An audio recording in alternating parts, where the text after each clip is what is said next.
Leave it to people wandering on Google Earth to stumble upon the world's newest and weirdest places ever. Like this mysterious pyramid discovered in Antarctica. Soon enough, the internet blew up with all sorts of theories regarding this unusual shape. Could it be a sign from a different life form? Is this pyramid indeed natural, or is it man-made? For starters, it's not the first time we've discovered a pyramid in the Antarctic. The first one was observed by the British Antarctic expedition in the 1910s and kept secret for a long time. Its discovery being kept hidden only added to the mystery.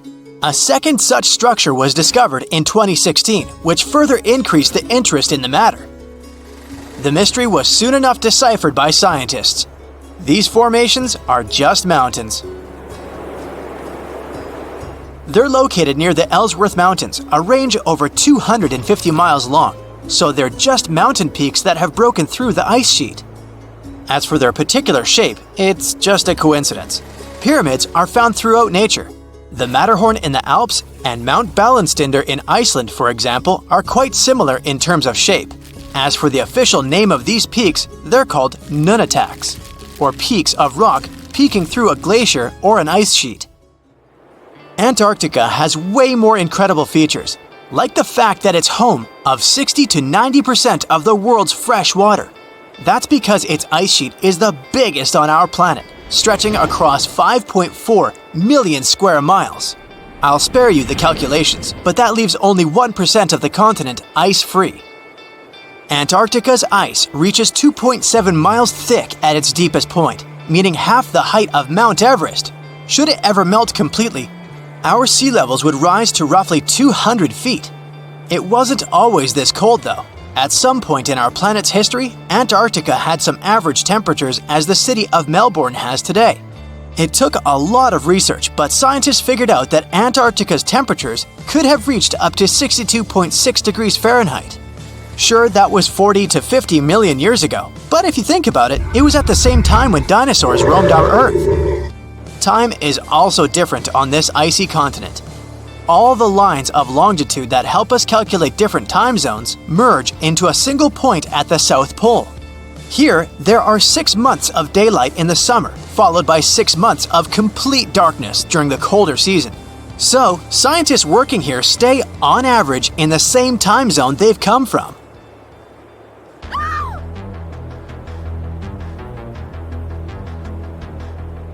The Blood Falls aren't a chapter of a thriller movie. They are merely a series of waterfalls located in one of the driest regions of Antarctica. They emerge from an underground lake filled with a special type of bacteria. These little organisms use sulfates as fuel instead of sugars, which makes them very intriguing for scientists. The water contained in this lake is so full of iron that it basically just rusts when it meets air. So, the reddish color of the waterfall also gives it its trademark name. The megalodon was the largest predator ever known in our planet's history. In terms of its location, the megalodon lived practically in all waters on our globe, except near the poles. The reason why there are no megalodon teeth found in Antarctica is probably because the gigantic creature was adapted to only warm tropical and subtropical waters. If you plan to visit Antarctica by boat someday, just know you might not get there on a non-metallic boat. The hull of your transportation device must be made of either steel or aluminum to withstand the harsh weather conditions here. Antarctica isn't home to a lot of bugs. In fact, there is only one true species of insect that calls this place home. It's a wingless midge called Belgica antarctica. This fly is so tiny that it only reaches 0.08 to 0.23 inches long, but it's still the Antarctic's largest terrestrial animal. A lot of Antarctic fish also come with an antifreeze substance in their blood. They don't necessarily need it for protection against the cold temperature, but mostly against touching ice. These antifreezes are made up of large glycoprotein molecules. They surround any small ice crystals that may form, making sure they don't spread through the animal's tissues, which could cause a lot of damage. They also create a sort of small pillow blocking the sharp ice crystals, so they're less likely to cause any pain. It also doesn't rain a lot here on this icy continent, But one amazing meteorological quirk of Antarctica is that it's full of diamond dust. This dust is basically small ice crystals that pop out of humid air close to the Earth's surface. Think of it like an icy fog. As they flow through the air and get touched by sunlight, they begin to sparkle, making visitors here feel like they're surrounded by diamonds. It's probably the last place you'd want to go into labor, but in 1978, the first person was born here ever. Emil Marco Palma was its name, and ever since, 10 other people have been born here in Antarctica. There's a lake on this icy continent that is so full of salt, it makes it impossible for it to freeze over, even if temperatures can go as low as 5 degrees Fahrenheit. That's because pure water freezes at 32 degrees Fahrenheit.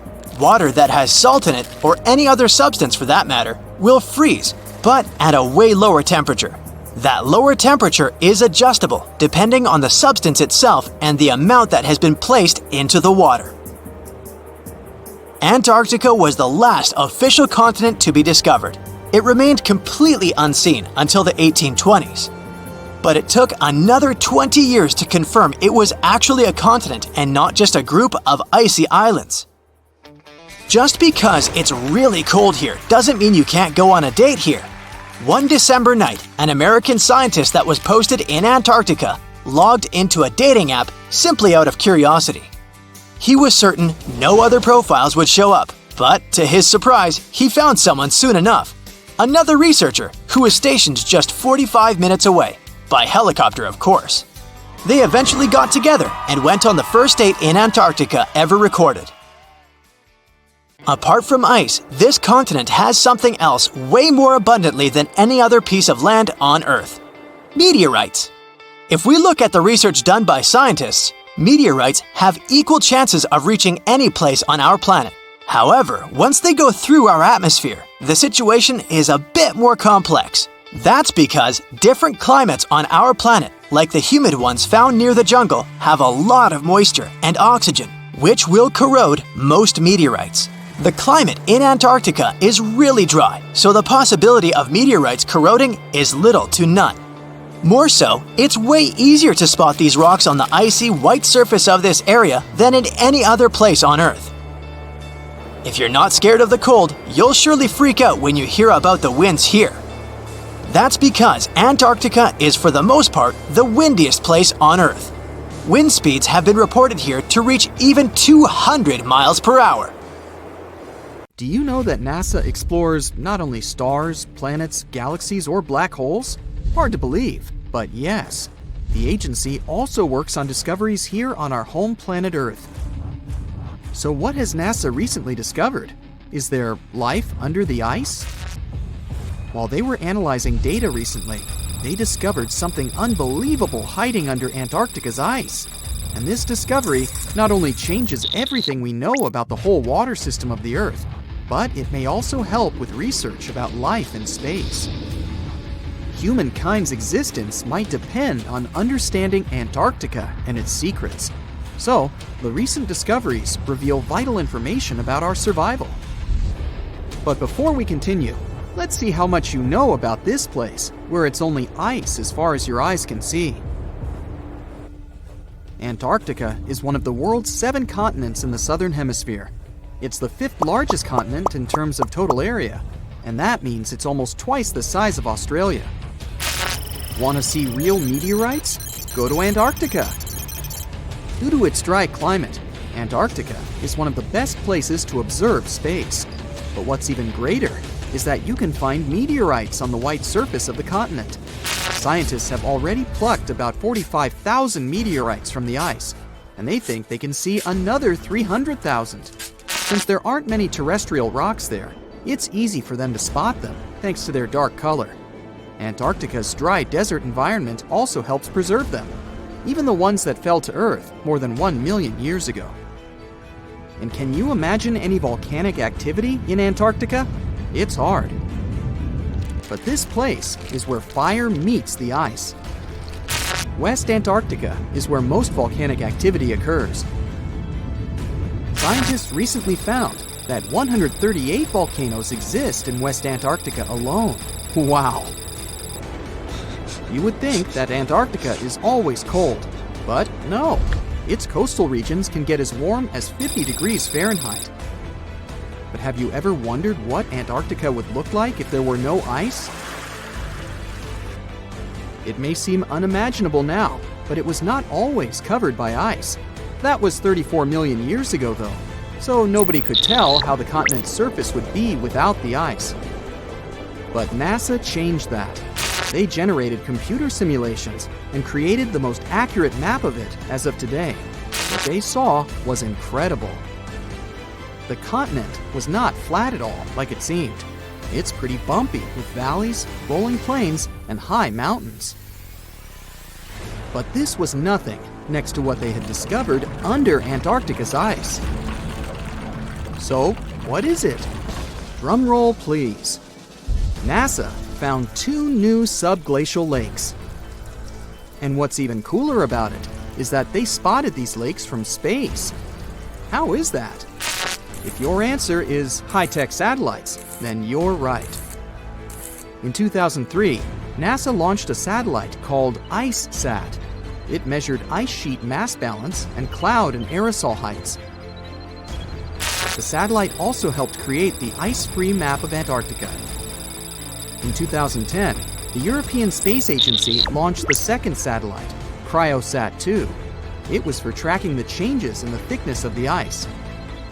Then, in 2018, NASA launched the third one, IceSat-2, a follow-on to the IceSat spacecraft.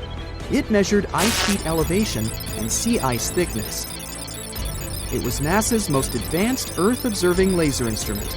It delivered the highest precision data. And when that was combined with the data from the other satellites, it was possible to spot these 2 new lakes near a pair of larger ones.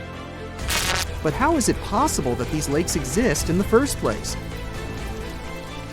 The average thickness of most Antarctica ice is approximately 1.2 miles. However, it can get over 1.8 miles thick in some places, especially during the winter. So, you might think that there's nothing under there, but science says otherwise. It's not quite possible to see it with your bare eyes, but the continent's ice is slowly but constantly flowing in different directions under the force of its weight. But scientists could not figure out how water moved for many years. That started to change in 2007, when data gathered from the IceSat provided insight into what hides beneath the surface. They first discovered an entire network of meltwater lakes connected under Antarctica's fast-flowing ice streams, and there were hundreds of them. Scripps Institution of Oceanography glaciologist Helen Amanda Fricker figured that the elevation changes measured by IceSat happened because of the dynamics of these lakes. They did not hold meltwater statically. Instead, they were filling and draining continuously over time through a system of waterways. And as they did that, the ice above rose and fell. But where do they drain? The ocean, of course, and it drains a lot. A recent study, co-authored by Fricker, found that the drainage of one lake flushed as much as 198 billion gallons into the ocean in only 3 days. Countless mysteries about how nature works are still waiting to be solved.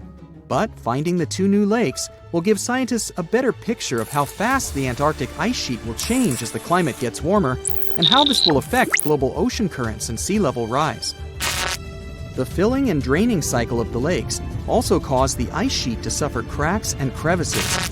So, the information they find from these new lakes will also give them a better understanding of the damage on the surface of the ice. They will also be able to assess how this filling and draining system influences the speed at which ice slips into the oceans and seas. And that means they can evaluate how the added fresh water may alter marine ecosystems.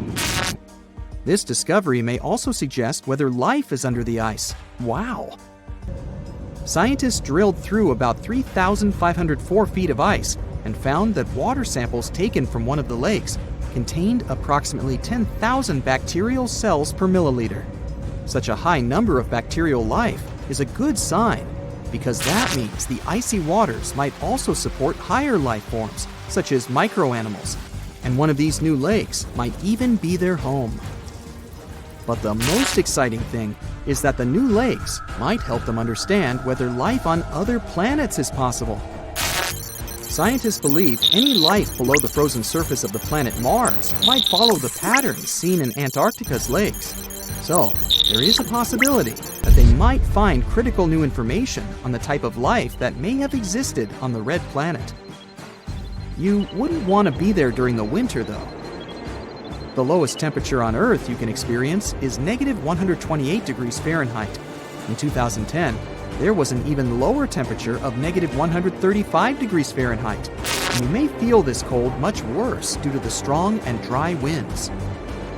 Did you know that the size of the ice surface on Antarctica also changes throughout the year? It's about 1.2 million square miles during the summer, but when it's winter, it grows to 7.3 million square miles. Yet, despite the change, it remains the largest piece of ice on Earth. Sorry, Arctic, you lose. Do you know these cute little penguins? Consider these animals the locals because there is no native population in Antarctica. It's a no man's land because no single country owns it. But do you know who really owns it? 5 different species of penguins, seals, and killer whales. Ha ha. Despite the continent's harsh conditions, you can visit it as a tourist for fishing and research purposes. Around 5,000 people reside on the continent during summer at research stations. But when winter comes, the number naturally drops down to 1,000. Antarctica's ice blanket makes up 70% of the world's freshwater reserves. Imagine what would happen if it melted. The global sea levels would be raised by almost 200 feet. A colossal iceberg, more giant than a city, broke away from Antarctica in mid-2021. It's so big that it's 40 times bigger than Paris and 73 times the size of Manhattan. Imagine that you come out of your small holiday shack on the coast of South Africa, near the town of Port Elizabeth. You have a cup of tea in your hand as you've just woken up. You stand near the edge of your lookout, the vast Indian Ocean before you. Something catches your eye. To the right, there is something so monumental, you can't comprehend it. It's a giant slab of ice, 300 feet high, and stretching away many miles, as far as the eye can see. It rolls slowly, but relentlessly on, heading out into the deep sea. If it goes far enough, it could reach the western coast of Australia. Playing in front of it are a pod of dolphins, like they sometimes do off the bow of a ship. Yet they're just specks compared to the mammoth size. You're so shocked that you drop your cup. Your eyes are as big as saucers. It's like something out of a science fiction movie. Are you dreaming? Are you seeing things? Nope. It's A76. It's real, and it's currently on the move. What could happen to it is anyone's guess. Well, scientists have a few theories, but let's get a grasp of its size first. The iceberg is 110 miles long and 16 miles wide. It's basically the shape of a gigantic finger. If you were standing at the coast of Dover, looking across the English Channel toward France, the iceberg would be almost as wide. The channel is 21 miles across at its narrowest. That means approximately 2/3 of that distance would be filled with the iceberg. That's if it were drifting, finger pointing down, so to speak. If it were facing the other way, it could still enter the English Channel, but as it got closer to the narrowest points, it would smash into the coasts of both England and France. It would go up over land. It would slide over the green fields of England, the white ice bold against the rich green. It would cruise past the vineyards of France. It was temporarily lowering the temperature of everything around it. Those grapes would be like jelly crystals. It would skim right over highways, cars stopping to observe this colossal thing, like a visitor from another galaxy. You could pluck chunks off it for your drink as it sailed past. Failing that, you could scale it and go ice climbing, right on the outskirts of London. It would certainly be handy in the summer. But let's get back to what actually happened, and what scientists think will happen to it. As of the beginning of 2022, A76 is the world's most giant floating iceberg. It was calved from the Filchner Ronne ice shelf in Antarctica in the middle of May 2021. Ice calving, also known as glacier calving, is the breaking up of ice chunks from the edge of a glacier. It then pulls away from the ice mass into a separate entity. If you were nearby, you would hear a lot of cracking and a massive booming sound. Blocks of ice up to 200 feet would break free and crash into the water. It would cause huge waves. Not even adventurous surfers would want to tackle those breakers. Ice calving is a natural event. The area where A76 broke off has seen little change in recent decades. There have been even larger chunks of ice than A76, but this one is currently the largest in the world. Scientists at the British Antarctic Survey spotted it. There are satellite images of it breaking free, as captured by the European Space Agency's Sentinel-1A satellite. The size at the calving was an estimated 1,670 square miles. Right now, it's in the Weddell Sea around Antarctica. The Weddell Sea is part of the Southern Ocean. It was named after the Scottish sailor James Weddell, who entered the area in 1823. Scientists have deemed the Weddell Sea to have the clearest water of any sea. Imagine peering down into its depths from a boat. What a fantastic view it must be. The area is full of whales and seals. As you look down, you may see killer whales, humpback whales, minke whales, leopard seals, and crab-eater seals. And if you look towards land, you'll likely see a colony of Adelie penguins. They're the dominant penguin species in this area because they adapt to the harsh environment. In fact, this is the only location in the world they live. What an incredible array of wildlife to observe, all from the comfort of the ship's deck, while you drink another cup of hot tea. It gets pretty cold in these parts. To get an idea of what could happen to A76, scientists refer to other data, such as the even more enormous iceberg called A68. It was calved from the ice shelf known as Larsen C off Antarctica in 2017. While it may be exciting, though a little daunting, to think of it also sailing up the English Channel, A68 floated out to warmer seas and, by early 2021, had all but dissipated. That was a relatively quick demise. Some icebergs have been observed floating around for up to 18 years. Suppose they remain in the relatively cold waters. It all depends on where A76 decides to go. Satellites have helped scientists keep track of these monstrous movements, whereas they would go unnoticed in the past. That's how they know that by day 148, this iceberg had split into 3 fragments, imaginatively titled A76A, A76B, and A76C. The numbers might be boring, but they're based on the Antarctic quadrant in which they were first sighted. If these enormous chunks do break up entirely, it will not add to rising sea levels because it was already part of the floating ice shelf. Imagine these ice chunks in your glass. They already take up a certain amount of space. They will simply change form into water. Icebergs like this one are different from glaciers or ice sheets found on land.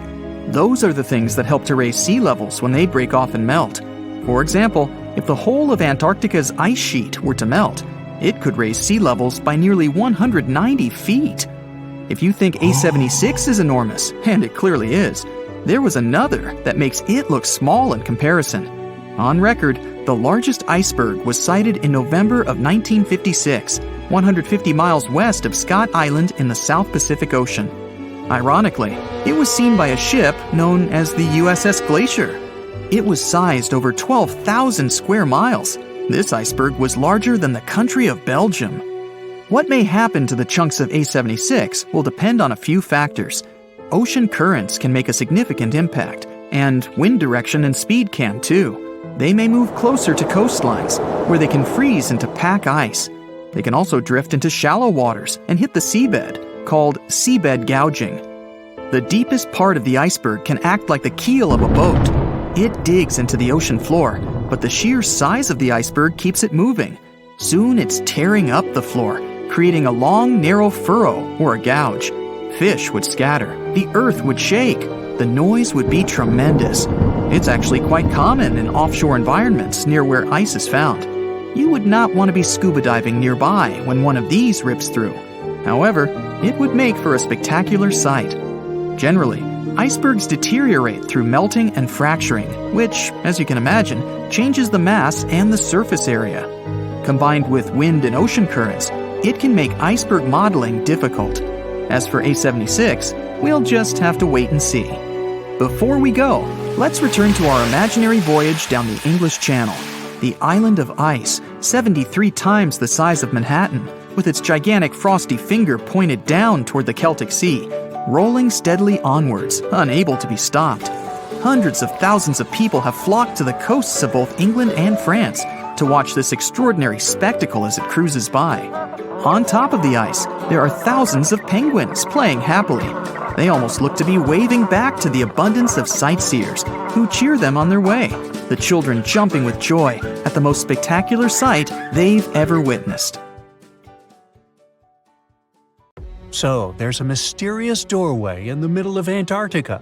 Some people think it's Bigfoot's vacation home, or a shuttlecraft from Star Trek, or maybe a door to Agartha, a mythical kingdom some people believe is located in the center of the Earth.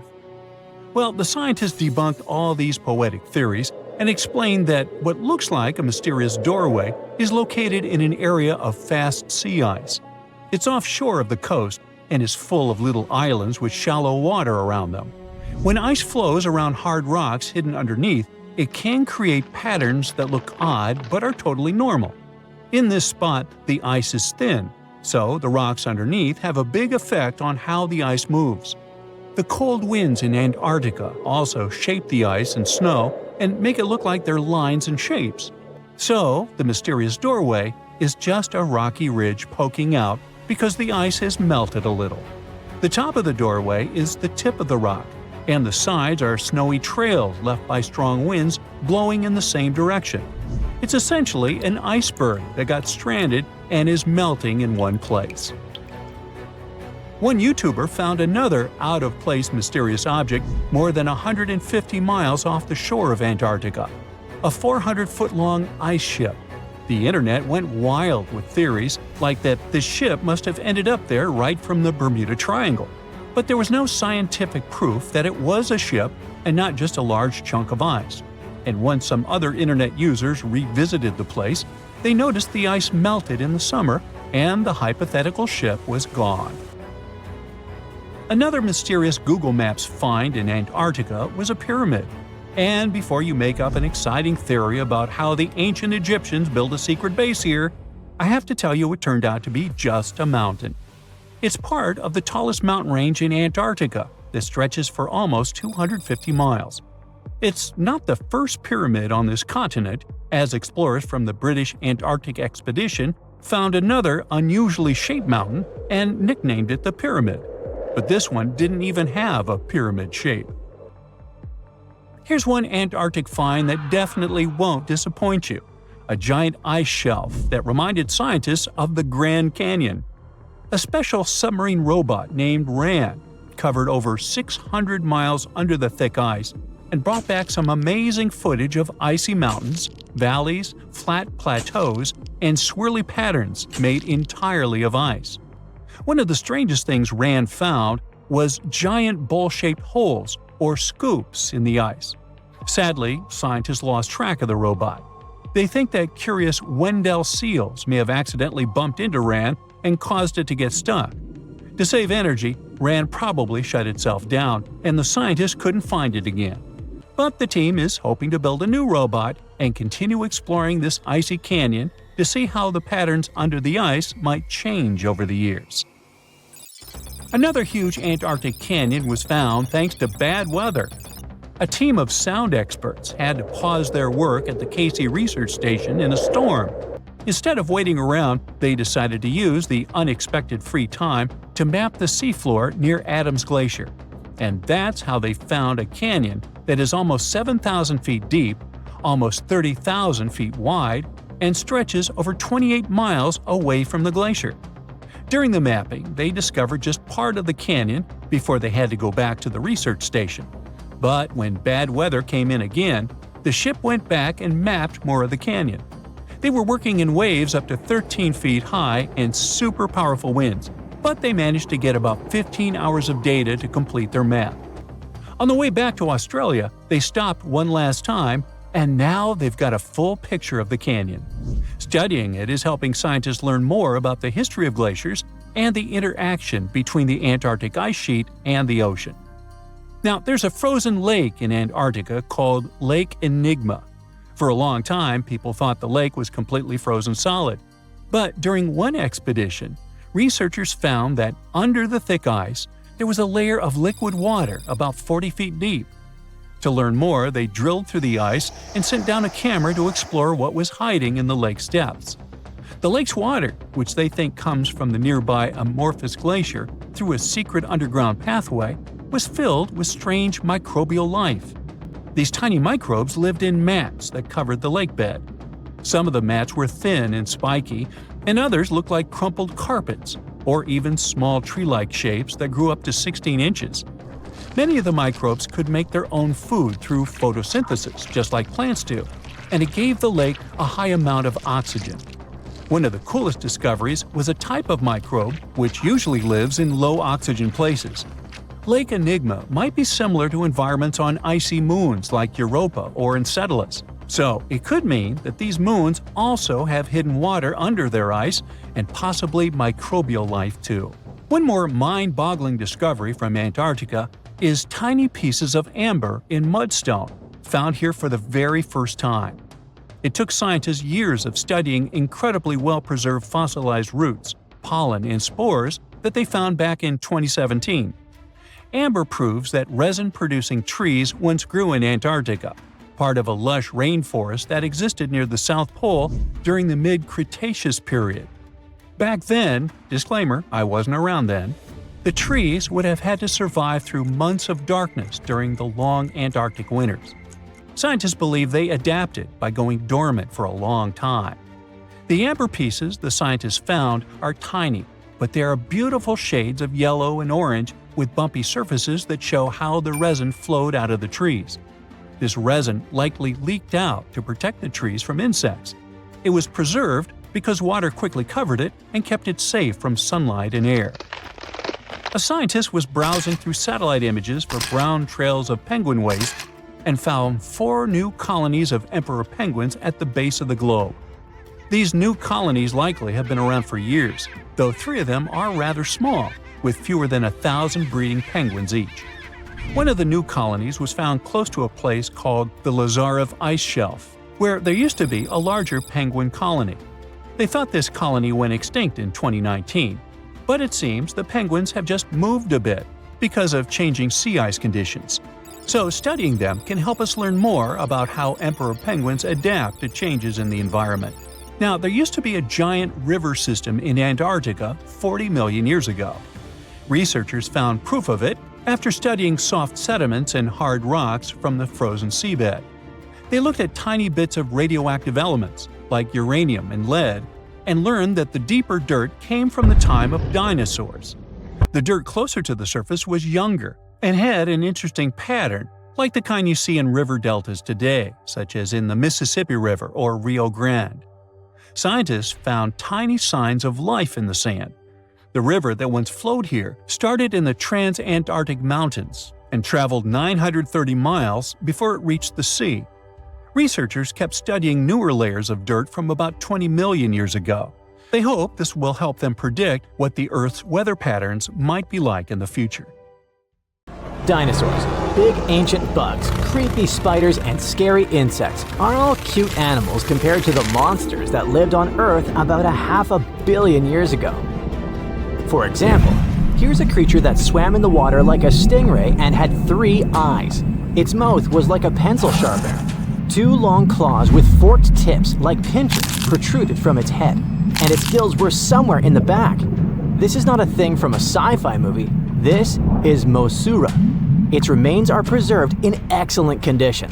Let's look at it more closely and study other similar monsters. The Cambrian explosion. Remember this name. This period is also called the biological Big Bang, the time when a huge number of different living creatures began to appear in the ocean, large, small, and tiny. The ancestors of almost all modern animal groups were most likely born during the Cambrian explosion, which lasted from 541 to 485 million years ago. It was a time when the first truly effective and terrifying predators appeared on Earth. One of them was Mosura. It's only the size of an index finger, but you would never want to meet such a creature while swimming in the sea. It's scary to imagine what it could do with its pencil sharpener-shaped mouth. And you probably wouldn't be able to hide from it because, come on, it had 2 eyes on the sides and 1 big eye on its forehead. Mosura belonged to a group of arthropods. Scientists called it a sea moth since it reminded them of a moth. This thing used a flap-like apparatus similar to wings to float in the water like a stingray. This monster was quite creepy, but its appearance may seem familiar because it's a distant relative of modern spiders, crabs, centipedes, and moths. Scientists found several 506 million-year-old Mosura fossils, but unlike many other similar finds, these ones have been preserved in excellent condition. The found fossils showed sharp claws, a toothy jaw, and large gills in the tail section. Some parts of the fossil were so clear that they revealed the details of the creature's internal anatomy, including parts of its nervous and circulatory systems and digestive tract. It had jointed limbs like those of modern insects and crustaceans. When this monster swam in the sea, it probably grabbed its prey with long spiked claws sticking out of its head. Many Mosura relatives have claws covered with multiple spikes, which help them grab food. But that ancient creature had smooth claws forked at the tips. That is, it grabbed the prey with those tongs, using them like chopsticks, and then brought it to its mouth. Of course, this is an assumption, and nobody saw how this creature actually did it. Unlike many other similar animals, Mosura's posterior segmented body was studded with gills. Scientists don't know why this was necessary, but they assume that such an unusual breathing system helped to adapt to an environment with low oxygen content. Perhaps Mosura led a very active reproductive lifestyle that required high oxygen consumption. Creepy, dangerous, and reproducing fast. An excellent set of qualities for one of the most dangerous predators of antiquity. But what did Mosura eat? It probably caught different types of worms and small arthropods. It's nice to think that this monster lived so long ago and was so small. But what if this creature was the size of a shark and was swimming in the ocean these days? Perhaps it would become a dominant dweller and people would swim much less along the coast. Mosura lived in the water but was discovered in the Burgess Shale rock formation in the Canadian Rockies. Many mountains on Earth were once the seabed inhabited by strange creatures. One of them was Opabinia. It had 5 eyes, a mouth facing backward, a long trunk and claws instead of a nose. Wait, what? It's too strange even for science fiction, even for outer space. In its eccentricity, Opabinia was perhaps the loneliest creature on Earth. Scientists couldn't find another species that would be similar to this individual until recently. Meet Utaurora. It seems to belong to the same species as Opabinia. Its inch-long body was divided into 14 to 15 furrows. Each of them ended in a pointed flap. Opabinia had the same body, but it's unlikely that both monsters were friends. The difference between their timelines was several million years. It's hard to imagine why these monsters needed such strange body structures. Why haven't modern filmmakers used the design of those animals to create cool space monsters yet? Okay, they were creepy creatures, but what about weird and kinda useless ones? Scientists have discovered Sue, a legless creature with no head turned inside out. Huh? This 444 million-year-old creature was found in South Africa, north of Cape Town. They called it Sue after the discoverer's mother. In fact, it's some kind of new arthropod species that may have lived in low-oxygen waters. This creature was turned inside out, and the outer shell with the legs and head was lost. Thanks to mineralization, muscles, tendons, and even Sue's intestines were preserved on the fossil. It's a great success to find such detailed remains of an ancient creature. However, scientists still can't determine the evolutionary history of this species. They're sure that it was a primitive marine arthropod. Okay, we can see that 500 million years ago, Earth was filled with creepy monsters, which fortunately are now extinct. But what about trees? Were they the same as we see now? Or was there something else? Something creepy? Oh yeah. Scientists have discovered a new kind of living organism similar to a tree or a mushroom. It was gigantic and had a very minimalistic design. Meet the Prototaxities. It's basically just a big stick with a round end poking out of the ground.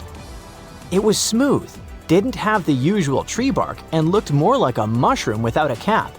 But scientists have recently found out that it wasn't a mushroom at all. Prototaxities probably belonged to a previously unknown branch of life. Prototaxities is considered to be the first giant organism in the history of the planet that lived on land. It existed about 420 to 375 million years ago during the Devonian period. It was the time when plants began to spread across dry land, forming large forests. Over time, they began to grow leaves and form roots in the ground. Then, the first seed plants appeared. The real colonization of land began. The first arthropods, such as centipedes, arachnids, and other unpleasant creatures, began to walk among those forests. Meanwhile, the water was filled with a huge biodiversity. There was a giant supercontinent on the planet, and smaller parts began to break off it. During this period, Prototaxities towered over the land. Some of these things reached 26 feet high and 3 feet wide. It's like a 3-story house and as thick as a palm tree. But what was it? A plant? A mushroom? Algae, perhaps? Scientists discovered them in the middle of the 19th century, but only in 2007 did they conduct chemical analysis. Research showed that it was most likely a giant mushroom, but in 2025, scientists refuted this conclusion. It turns out this may have been an unknown life form that existed separately from the kingdom of fungi, animals, plants, and protists. Scientists noticed that the inner part of Prototaxities consisted of a number of tubes. There are similar tubes inside mushrooms, but the tubes of that ancient living thing branched and joined differently. They even had a different chemical composition. The main building block of mushrooms is chitin, but the Prototaxities contained chemicals similar to lignin, a substance found in the bark of trees and other plants, and its anatomy differs from the structure of any other organism known to us. What were they doing on Earth? Just chilled and enjoyed the bloom of life? Did they produce some kind of fruit, like a banana with eyes and claws? Scientists don't know. What if it was something that was brought to Earth from outer space? What if they were flowers planted by another civilization? What do you think? The Earth, frozen and alone, exiled into deep space. Jupiter, the only remaining planet orbiting the Sun. No, it's not a premise for a disaster movie. It's one of many real scenarios scientists explored in their latest simulations. This time, the threat isn't the Sun swelling or a giant asteroid knocking planets into it like a cosmic bowling ball. It's something quieter and possibly already on its way. A recent study examined the potential consequences of a passing star coming too close. One such flyby could send planets crashing, flinging them into space, or mess with their orbits just enough to cause climate changes. But what are passing stars, and how likely is that to occur? Passing stars are normal stars, like our Sun, that move around the Milky Way. Since everything in space is always moving, sometimes stars pass near each other. Usually it's not a big deal. But if a star gets really close, its gravity can tug on planets like Neptune. That tiny tug can slowly change how the planets move, like a ripple spreading through the whole system. Scientists study these close encounters because, even though they don't happen often, they can have big effects over millions of years. They help us understand shifts in planetary orbits and how they may have shaped Earth's past. In fact, one theory suggests that a flyby 56 million years ago is what caused great climate change when Earth's temperature rose by up to 14 degrees Fahrenheit in just a few 100,000 years. That huge temperature jump changed life on Earth, leading to the evolution of some species while causing others to disappear. Even though it's impossible to prove whether there was a flyby a long time ago, we do know that events like this could mess with Earth's orbit in the long run. That's in the past, but what about the future? So far, we know that the solar system will have a close encounter with another star called Gliese 710 in about 1.3 million years. Gliese is moving towards us and is projected to pass within 10,000 astronomical units of the Sun. It won't come close enough to throw planets off, but it could still send icy comets from the Oort cloud our way, like a bored kid tossing a snowball without looking. One might hit something, but probably won't. However, in a recent study, scientists wanted to explore a more extreme scenario. What if a star passed even closer, say just 100 astronomical units from the Sun? That's about 100 times the distance from Earth to the Sun. From our point of view, it's almost unimaginably far, but in space, it's practically brushing shoulders. They ran thousands of long-term simulations covering up to 5 billion years of our solar system's future, and it turns out it doesn't take much. Just one close encounter can be enough to disturb the outer planets, like Neptune, and set off a slow-motion chain reaction that ripples inward. Over time, that gentle nudge can throw the whole system into chaos, a true cosmic butterfly effect. The good news is that even in this worst-case scenario, in 95% of simulations, the passage is nothing to worry about, and all the planets remain in place. However, in the remaining 5%, well, it's one disaster after another. The most frequent casualty in these simulations was Mercury. In nearly half of all unstable scenarios, Mercury ends up on a doomed path straight into the Sun. It's the smallest planet and the closest to our star, so it's especially susceptible to gravitational nudges, whether from the gas giants or from a disturbance rippling inward from a stellar flyby. When Mercury spirals into the Sun, you might think it's game over for the rest of the planets, but that's not always the case. Sometimes the system absorbs the loss and restabilizes, like an orchestra that keeps playing even after one violinist falls off the stage. Oops. Funny enough, Mercury already has a chaotic orbit, the most stretched and tilted of all major planets, and some studies already consider its fall into the Sun in the distant future inevitable. Now, Venus has a slightly better chance in these chaotic scenarios. It doesn't get ejected or swallowed by the Sun as often as Mercury, but it's far from being safe. Most of the time, the instability happens after Mercury goes rogue and disrupts Venus's orbit, nudging it into a slow-motion crash course with Earth or Mars. Even without the interference from field stars, long-term simulations show a tiny but real chance that Venus could eventually collide with Earth just from the way Jupiter affects Mercury.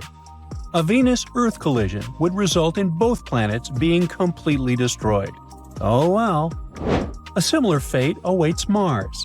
According to simulations, in about 0.3% of cases, it either gets flung out of the solar system or collides with another planet.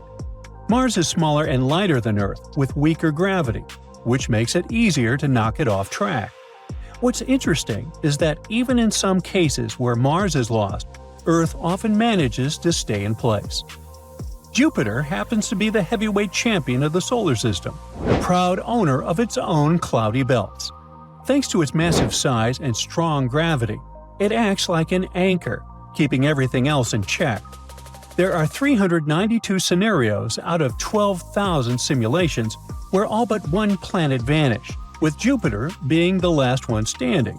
Its stabilizing influence helps prevent smaller planets from going off course, and in some cases, it even helps the system recover after a disruption. Saturn, while less massive, seems to be Jupiter's loyal partner. But models show that when Saturn shifts its orbit abruptly, it can send gravitational ripples, known as secular resonances, straight into the inner solar system, nudging the orbits of planets like Earth and Mars. Finally, the most vulnerable ones are Uranus and Neptune. Sitting at the edge of the solar system, they're the easiest to knock loose, and in many simulations, they get ejected entirely. That loss sends gravitational ripples inward, disturbing the rest of the planets over millions of years. Even a tiny shift by 0.1% in Neptune's orbital distance can throw the whole solar system out of sync.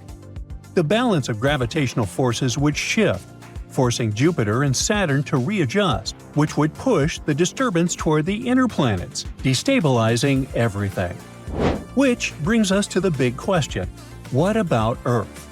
While most simulated models leave Earth untouched, about 0.2% of the simulations end with Earth either colliding with another planet, Venus, or being thrown into the Sun. Out of 12,000 simulations, in 23 of those, Earth ends up as the only one still orbiting.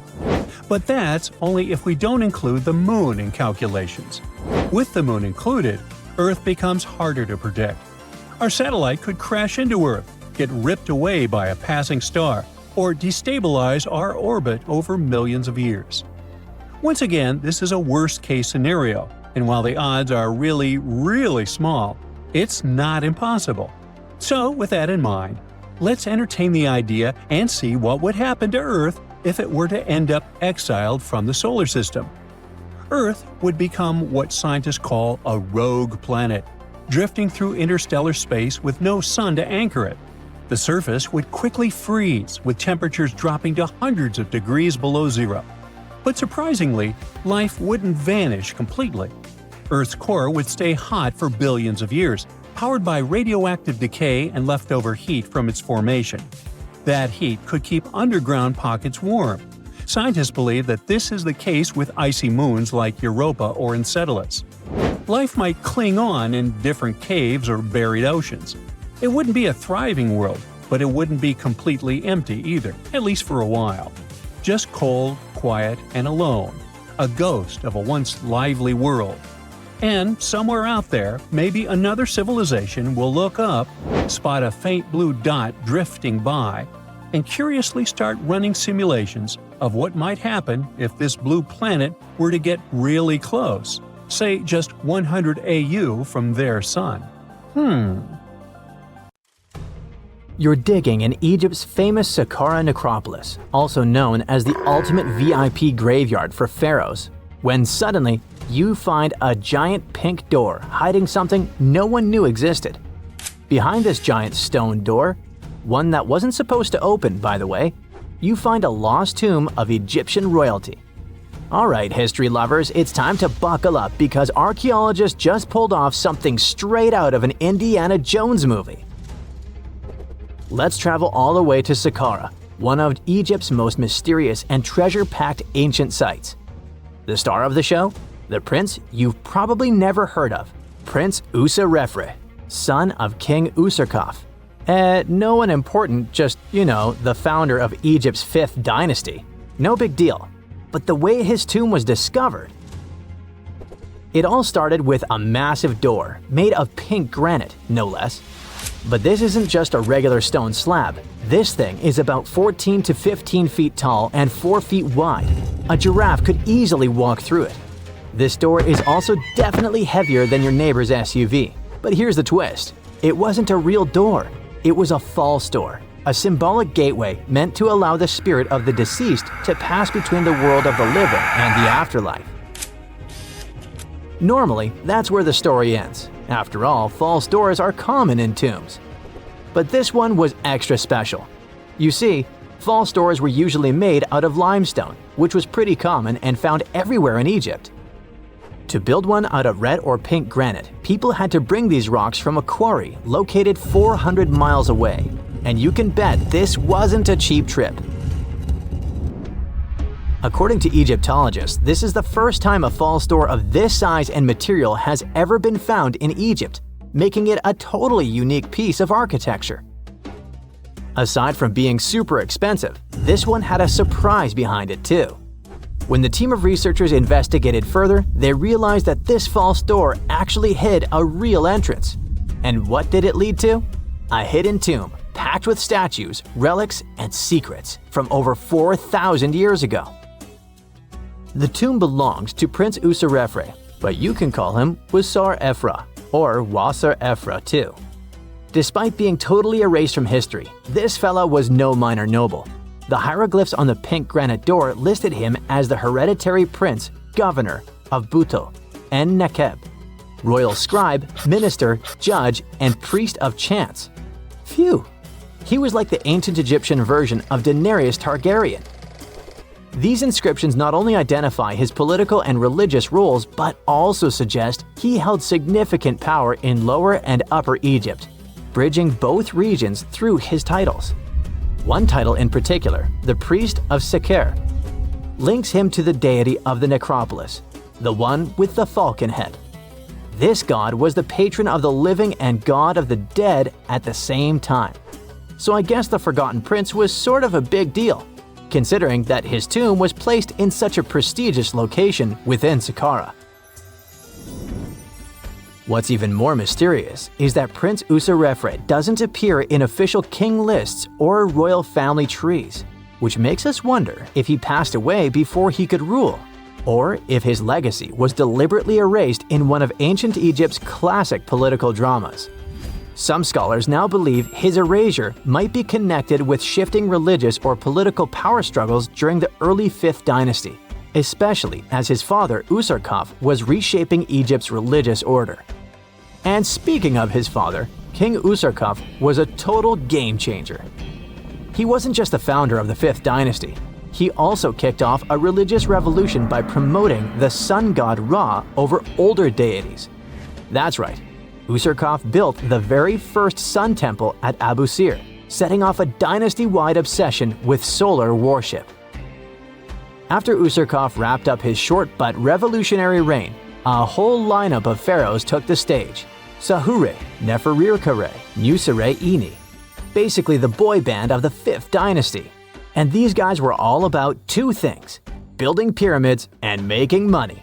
They weren't just stacking stones, they were expanding Egypt's influence, opening up trade routes to far-off lands, and blinging out their temples like it was nobody's business.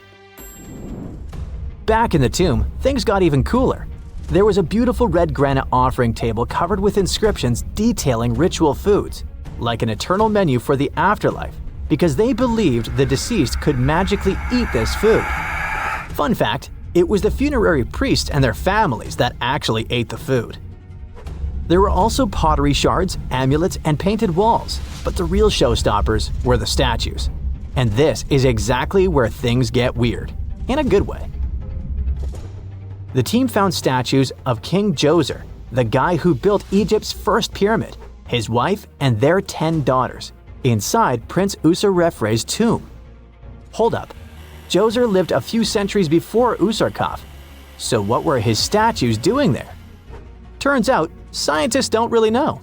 These statues were built during the reign of King Djoser himself and probably belonged to that first ever built pyramid.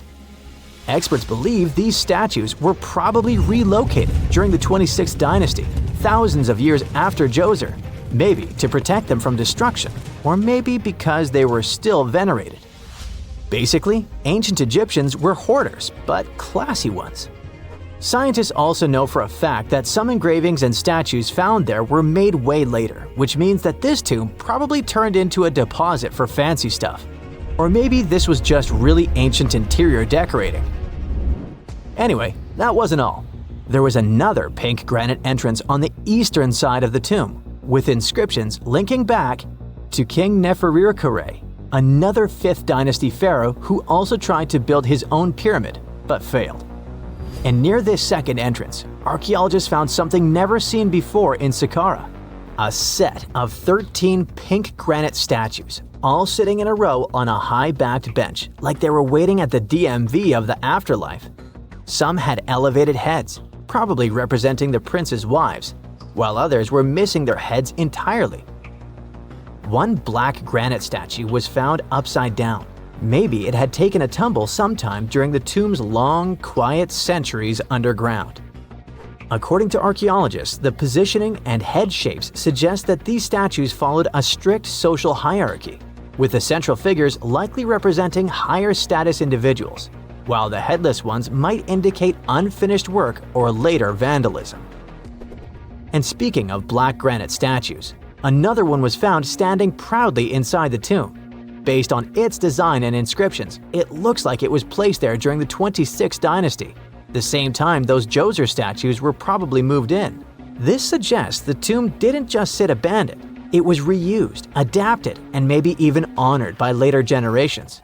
And by the way, black granite was associated with Osiris, the god of the underworld, during the late period, which means that this statue's presence is a clue that the tomb was a ritual space long after the prince's death. All of this, giant granite doors, surprise statues, reused tombs, adds up to a truly thrilling find. Prince Userefre may not be a household name yet, but his tomb is now one of the most fascinating ever found in Saqqara.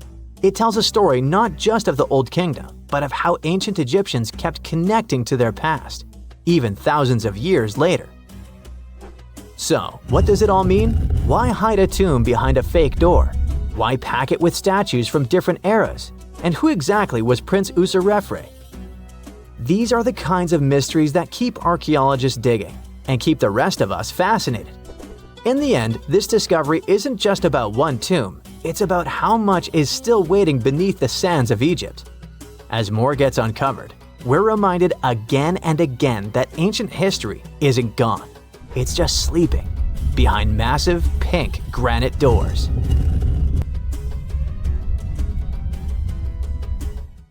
Hey, I bet you didn't know that trees used to grow in the middle of Egypt's barren, sun-roasted Sinai desert. It's true. If you can't picture it, I don't blame you. But archaeologists have recently stumbled upon a tree-lined boulevard. Yep, an actual green avenue leading to a massive ancient fortress. No, this isn't some mirage or an overactive imagination, although I do have one. But it's turning our ideas of ancient Egyptian desert life upside down. Let's rewind a bit. The site in question is called Tel Abu Saifi, located in the northern part of the Sinai Peninsula. For a long time, it was known as a dusty archaeological footnote, the home of ruins from the Ptolemaic and Roman periods. You know, the era after Alexander the Great swaggered through Egypt and the Roman Empire called dibs. But recently, Egypt's Ministry of Tourism and Antiquities decided to give it a fresh dig. And what they found out turned to be more than just a forgotten outpost. We're talking about a full-on military fortress with defensive trenches, paved roads, lime kilns, barracks for soldiers, and even room for their families. A whole bunch of living quarters right in the middle of a desert doesn't feel very homey until you remember our star, the unexpected Green Avenue. This road was over 300 feet long and 36 feet wide, as long as an American football field, paved with limestone slabs and lined with more than 500 clay planting pits. These weren't for show. They held actual trees, creating a shaded tree-lined entrance straight to the fortress.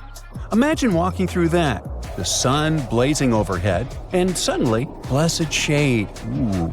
Now, that's not just a grand entrance, that's an ancient red carpet, or maybe a green one. But this wasn't about curb appeal. The existence of hundreds of trees in a desert landscape over 2,000 years ago tells us something big.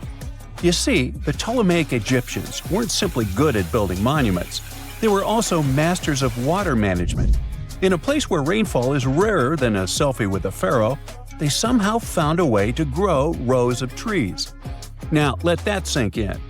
To irrigate that many trees in a desert, they must have had a sophisticated irrigation or water transport system, something capable of moving and distributing water efficiently in this harsh climate. Maybe they channeled groundwater, or maybe they captured seasonal rain, or maybe ancient sprinkler systems. Okay, maybe not that fancy. But still, it's clear they were ahead of their time. Here's the thing, we already know the Egyptians mastered water control. They harnessed the Nile with ditches and canals to feed distant fields. So irrigation wasn't exactly a mystery to them. They had the skills and the knowledge. And sure, scientists still debate what the Sinai climate was like 2,000 years ago. But many believe it may have once been greener. After all, take one look at those dramatic mountains and rocky landscapes, shaped and sculpted as if by brute force of ancient rivers. And it's hard not to think that water once played a bigger role out there. Plus, archaeologists have found tons of evidence showing that Ptolemaic Egyptians cultivated fruits, vines, and trees on a large scale. In other words, growing a forest in a desert might feel wild to us, but to them, it was just another Tuesday. And now, this green avenue is making archaeologists wonder, what if similar irrigation systems were used elsewhere, say for transporting the enormous stones used to build the pyramids?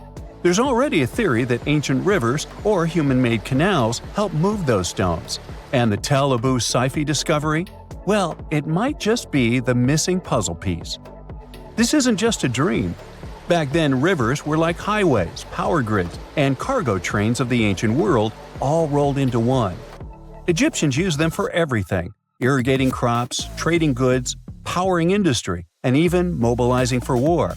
If you were doing something important, odds are it involved a river. But wait, it gets even better. Excavations revealed deep defensive trenches, like ancient moats, dug more than 6 feet deep around the fortress. Those weren't just muddy ditches. They were part of an elaborate defense system designed to be filled or bridged to control access. Think of it as ancient Egypt's version of a retractable security gate, minus the hydraulics. And while the trenches were keeping intruders out, life inside the fortress was bustling. Remember how we said archaeologists had found military housing units? It turns out soldiers might have lived there with their families. So this wasn't just a barracks, it was a thriving community, with meals, routines, kids playing, and probably a whole lot of ancient gossip flying around the dinner table. In addition to all the military stuff, researchers found 4 massive lime kilns used to produce quicklime, an essential ingredient for making construction mortar. These kilns are a big deal because they suggest that during the later Roman period, Tel Abu Saifi turned into an industrial hub. It was like the Home Depot of ancient Egypt, churning out materials to build and repair buildings. But here's where the plot thickens. Underneath all of this, beneath the roads, the trenches, the kilns, archaeologists found the corners of an even older structure, a mystery building. Could it be the remains of a third, much older fortress? Or an ancient cemetery or lost city? Nobody knows yet, but one thing's clear: this story isn't over. Honestly, this might be the coolest archaeological cliffhanger of the decade. So, what does this all mean? Well, for starters, it challenges everything we assumed about desert life in ancient Egypt. For the longest time, deserts were thought of as natural barriers, dry, deadly, and empty. But this find suggests that the desert might have once been green and full of life, not because the climate was dramatically different, but because the Egyptians were incredibly good at bending the environment to their will. They didn't just survive in the desert, they transformed it. It also adds fuel to the fire in the age-old debate about ancient Egyptian tech. If they could build a fortress with tree-lined roads, moats, irrigation, and industry in the middle of the Sinai, is it really such a stretch to imagine they could engineer water channels to move pyramid stones? Forget the Ancient Aliens TV show. Sure, it's entertaining, I'll give you that, but it makes us forget something crucial. Those people were brilliant. A lot of what we call modern technology is recycled ancient ingenuity. And who knows how much knowledge we've lost over time. Meanwhile, the dig continues. Scientists are now mapping the entire Tel Abu Saifi site, trying to piece together how all the structures connect. Some want to analyze soil samples to find traces of old tree roots and maybe even figure out what kinds of trees once grew there. Imagine if they were date palms. We might be looking at the world's oldest snack lane. You already know that the implications of the discoveries don't stop with history books, right? This kind of discovery has modern relevance too. Our world is going through a lot of change, with crazy weather and huge heat waves. So maybe we should be asking, what can we learn from ancient civilizations that once made the desert bloom? If nothing else, Tel Abu Saifi reminds us that the ancient Egyptians were more than just pharaohs, pyramids, and mummies. They were visionary planners, eco-architects, and straight-up problem solvers. They didn't wait for nature to hand them what they needed. They engineered it. And thanks to discoveries like this, we're getting a clearer picture of just how advanced and, frankly, how cool ancient Egyptian civilization really was. So next time someone tells you deserts are just empty wastelands, you can hit them with this fun fact.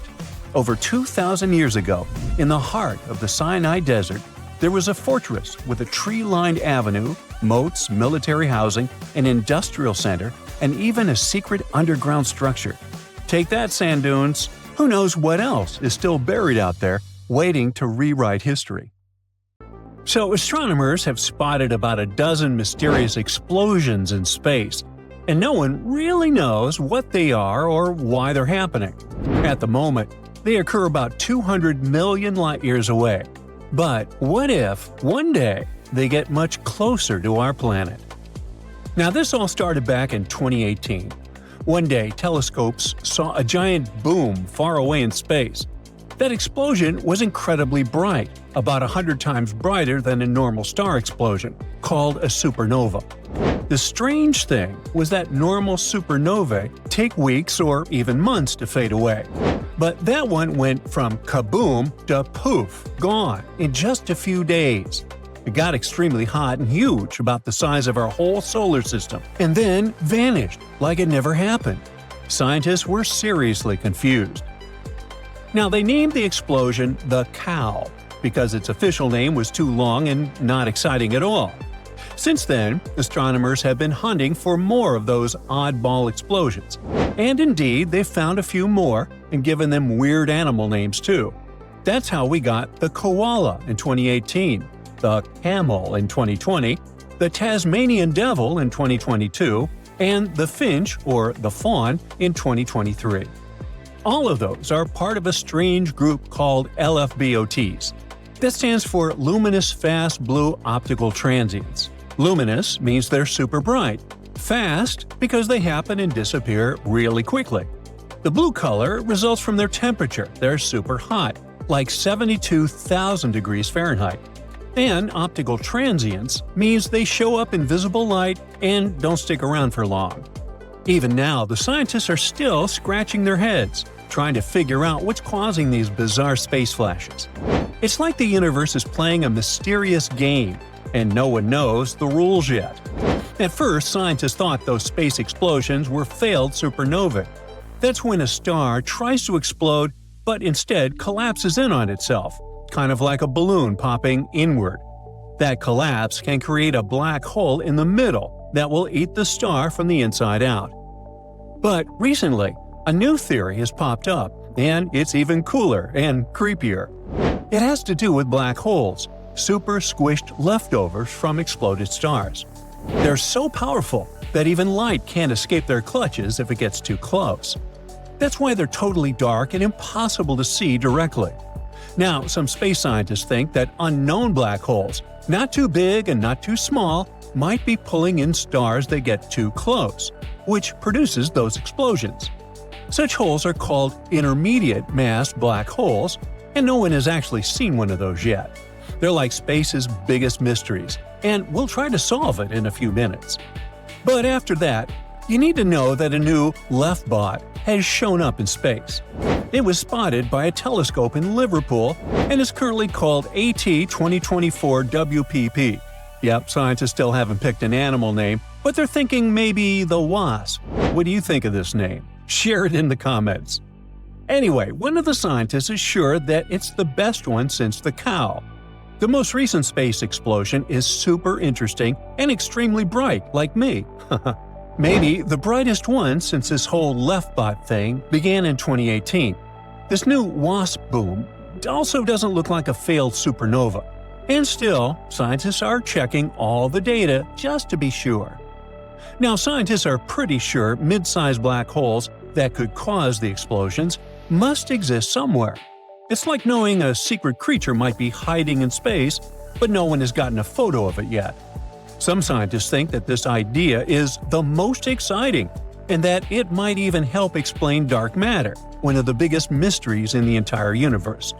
Well, whatever the truth is, a recent discovery might shed light on the existence of mid-sized black holes.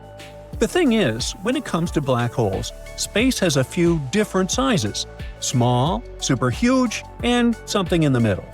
The small ones are called stellar mass black holes. They're around 5 to 50 times heavier than our Sun. The giant ones are called supermassive black holes. Makes sense. They're millions or even billions of times heavier than the Sun. They usually hang out in the middle of galaxies. And then there's the mysterious kind in between, called intermediate mass black holes. Those are like the missing link of black holes. Scientists are pretty sure they should exist, but we barely know anything about them, like where they came from, how they grow, or what they're made of. Good news, that mystery might finally be getting solved. Thanks to several new studies, scientists now have some exciting new clues. Researchers have found waves in space, which are called gravitational waves, that seem to come from black holes smashing into each other. And not just any black holes, but ones that are 100 to 300 times heavier than the Sun, which may mean that they're those mysterious mid-sized black holes. Plus, those are the biggest black hole collisions we've ever recorded on Earth. Now, black holes are like space fossils, super old history clues. And those newly discovered black holes could tell us about the first stars that ever lit up the universe. The problem lies in the fact that our tools on Earth, like LIGO, which stands for Laser Interferometer Gravitational Wave Observatory, only catch a tiny moment of these black holes crashing together, literally just a split second. That makes it tough to figure out where those medium-sized black holes come from. So, scientists have a new plan. One scientific lab is getting ready for a future space mission called LISA, short for Laser Interferometer Space Antenna. It's a cool space project by NASA and the European Space Agency, launching in the late 2030s. LISA will float in space and be able to catch the whole story of black hole crashes, not just the final boom. It will track black holes years before they crash into each other. And, if all goes well, we might finally figure out where these mysterious black holes come from and learn even more about how our universe began. So you might be wondering about how LISA will do it. Remember we talked about ripples dashing through space called gravitational waves? Black holes crashing into each other could send them out. Well, LISA is being built to listen for such waves. It'll float in space and look for all kinds of cosmic shakeups, not just huge ones, but also smaller black holes spinning around giant ones. Now, why do gravitational waves matter?